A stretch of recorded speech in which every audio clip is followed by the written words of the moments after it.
Assalamualaikum warahmatullahi wabarakatuh. Kenalkan, nama saya Indra Suryana Mahendra. Saya dari kelas 1E. Di sini saya akan menjelaskan tentang cooling system dari unit black hole. Dan yang pertama, saya akan menjelaskan apa itu cooling system. Cooling system sendiri berfungsi sebagai penyerap panas dan membuang panas tersebut yang dihasilkan oleh pembakaran dan komponen-komponen engine. Engine diesel sangat bergantung pada cooling system untuk mencapai kemampuan maksimal dari kelima sistem engine, dan cooling system ini merupakan faktor terbesar dari panjang usia dari engine tersebut. Selanjutnya yaitu kerusakan-kerusakan yang terjadi pada engine cooler. Yang pertama itu adalah kebocoran, baik itu kebocoran kecil maupun itu kebocoran besar. Yang kedua itu bahan bakar yang boros.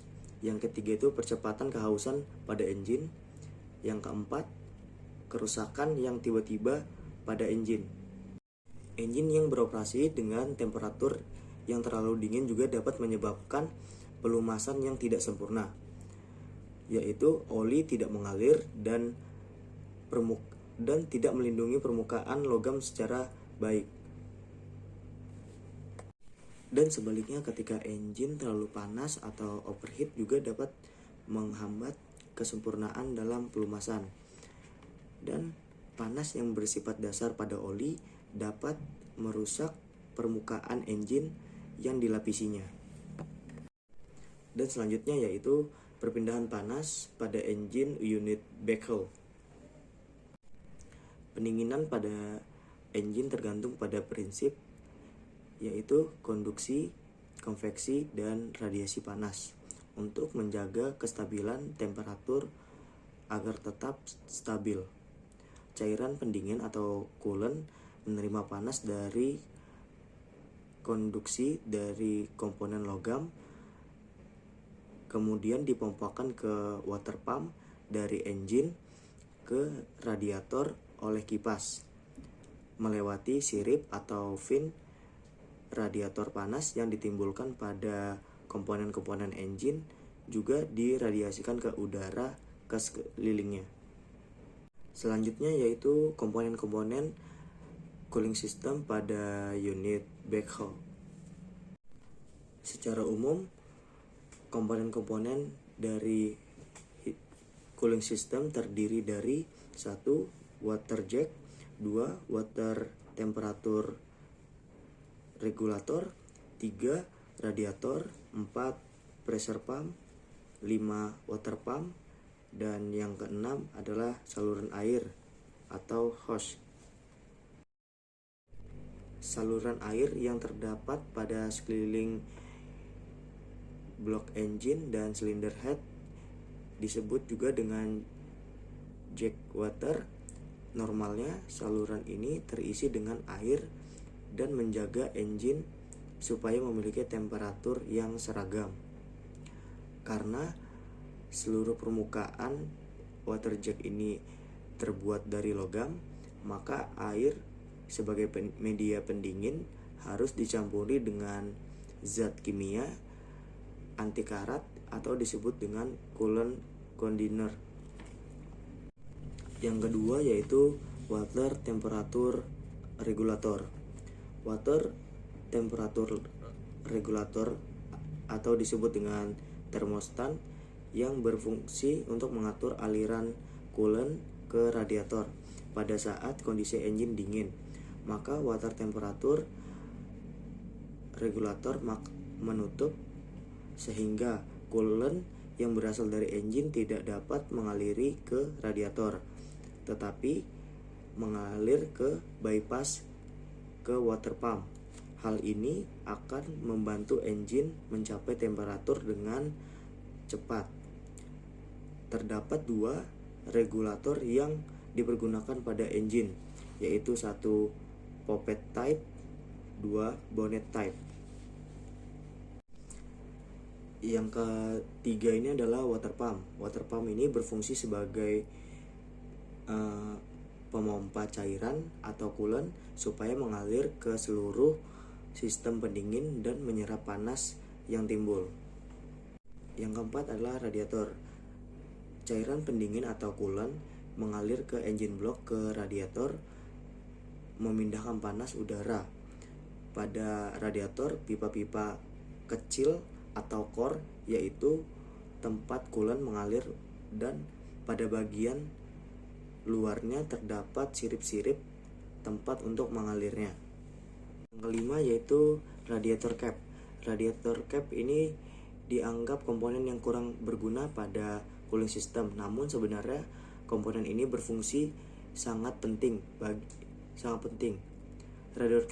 Radiator cap ini memiliki relief valve yang menjaga tekanan di dalam cooling system selalu lebih besar dari tekanan atmosfer. Yang terakhir yaitu hose atau pipa saluran cairan pendingin. Pada cooling system terdapat hose dan pipa yang menghubungkan saluran-saluran pendingin pada engine. Seringkali terjadi kebocoran pada hose dan pipa sehingga cooling system tidak bekerja secara sempurna. Selanjutnya yaitu jenis-jenis cooling system. Caterpillar menggunakan 3 tipe cooling system berdasarkan kapasitas aplikasi masing-masing engine. Yang pertama yaitu tipe konvensional, yang kedua adalah Gel cooler, yang ketiga yaitu tipe heat exchanger. Yang pertama yaitu tipe konvensional. Tipe konvensional ini beroperasi ketika coolant dipompakan ke water pump melewati oil cooler menuju engine block, dari cylinder head block menuju cylinder head, dan kemudian ke water temperature regular housing. Pada saat engine belum mencapai temperatur permukaan water temperature regulator, maka coolant akan dibypass kembali ke water pump. Hal ini dilakukan supaya engine dapat cepat mencapai temperatur operasi. Pada engine yang berakselerasi, terhadap pipa bypass dari bagian radiator ke saluran water pump, atau disebut juga dengan short line, yang berguna menghindari kapasitasi. Pada akselerasi, kecepatan pompa akan naik dengan tiba-tiba dan tentunya membutuhkan cairan pendingin yang banyak untuk menghisap. Sementara suplai yang diberikan oleh radiator relatif sedikit. Dengan adanya short line, maka cairan pendingin berada di bagian atas radiator akan mengalir menuju saluran hisap pompa. Yang kedua yaitu cap cooler adalah sistem yang menggunakan pipa yang terbuat dari logam tahan karat yang berada di bawah air atau di samping kapal guna mendinginkan cairan pendingin engine. Cooler mengalir di dalam pipa dan air laut yang berada di luar pipa secara langsung menyerap cooling system secara efisien dari sistem yang sangat bergantung pada 1.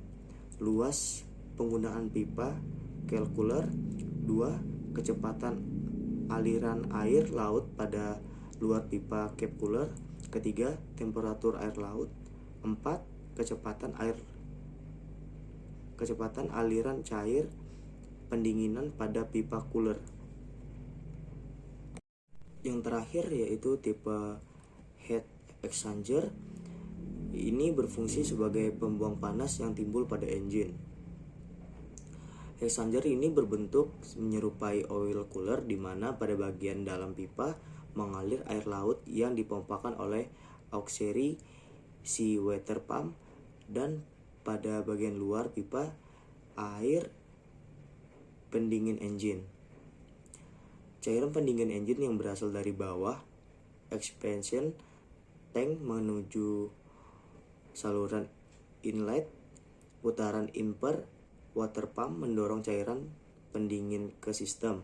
Cairan pendingin yang berasal dari water pump terbagi lagi menjadi dua sebagai mengalir menuju oil cooler dan sisanya mengalir menuju core after cooler. Cairan pendingin yang melewati oil cooler dibagi lagi menjadi dua, yaitu sebagian menuju engine block dan sisanya menuju turbocharged housing, dan selanjutnya mendinginkan exhaust manifold. Cairan pendingin yang mengalir ke engine block mendinginkan liner kemudian menuju cylinder head.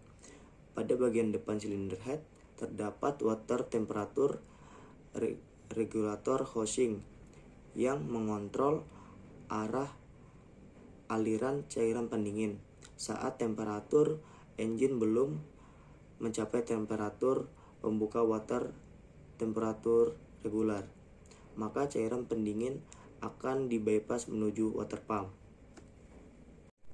Sekian presentasi dari saya, kurang lebihnya saya mohon maaf. Wassalamualaikum warahmatullahi wabarakatuh.